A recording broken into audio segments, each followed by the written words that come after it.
A week before the court marriage, Sister Oluchi decided to travel to the mountain for a final prayer. Her heart was not completely settled.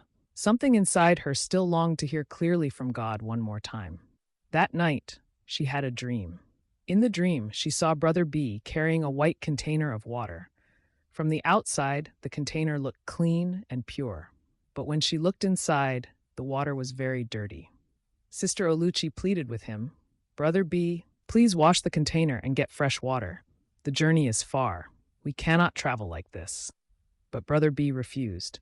He held tightly to the dirty container, as if nothing was wrong. Then Sister Oluchi picked up her own container. She began to wash it carefully, determined to fill it with clean water for the journey ahead. When she finished, she quietly walked away. Suddenly she woke up. Her heart was pounding. "God," she whispered into the darkness of the room, "it is too late for me to quit now. Please make everything go successfully." Life continued. Days turned into months. Soon, Sister Oluchi received her visa to travel and meet Brother B. What once felt uncertain now looked like a dream coming true. Finally, Sister Oluchi was married to the love of her life. Every day felt like butterflies in her stomach. Her heart danced with anticipation. She could hardly wait to begin her new life. But first, she needed to complete her postgraduate studies at the University of Lagos. While finishing her studies, her mind was already traveling across the ocean. She imagined how heavenly America would be. She thought about the snow resting gently on the trees and rooftops, just like the pictures she saw long ago in her day-by-day and Macmillan books in elementary school. Sometimes she would smile to herself and whisper, "I can't wait to take pictures with snow in the United States." Her heart was full of hope. Dream after dream filled her thoughts. Dreams of love, dreams of a new country, dreams of a beautiful future. Dream, dream, dream. Months later, the long-awaited day finally came. Sister Oluchi boarded the plane that would take her across the ocean to the United States, where Brother B was waiting. As the plane lifted into the sky, she looked through the small window and whispered a quiet prayer.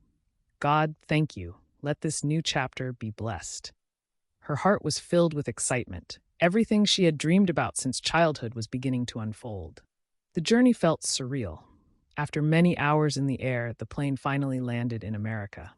Sister Oluchi stepped out of the airport with wide eyes, trying to take in everything around her. The air felt different. The buildings were tall.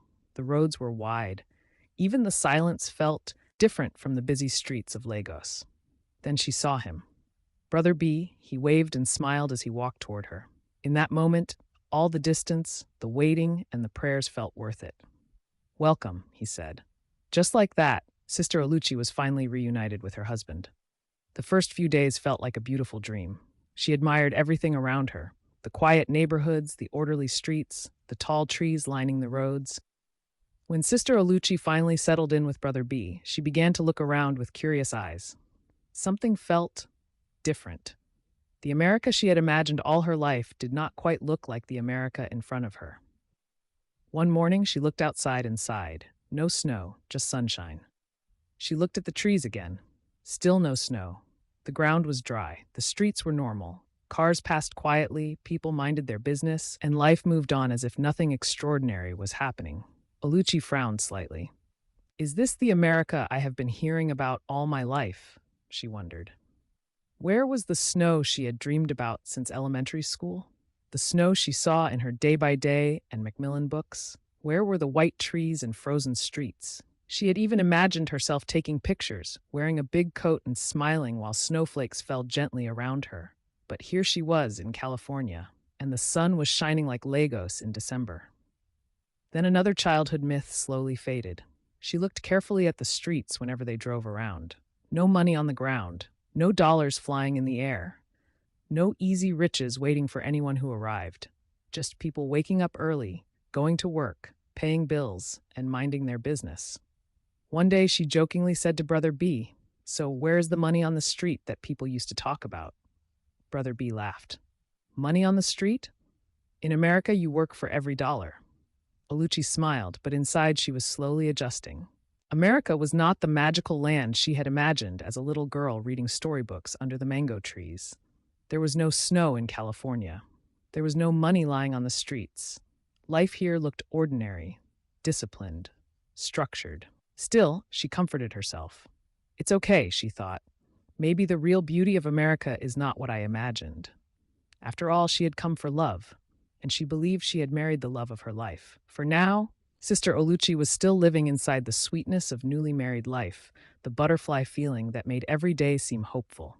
But slowly, quietly, reality was preparing to introduce itself.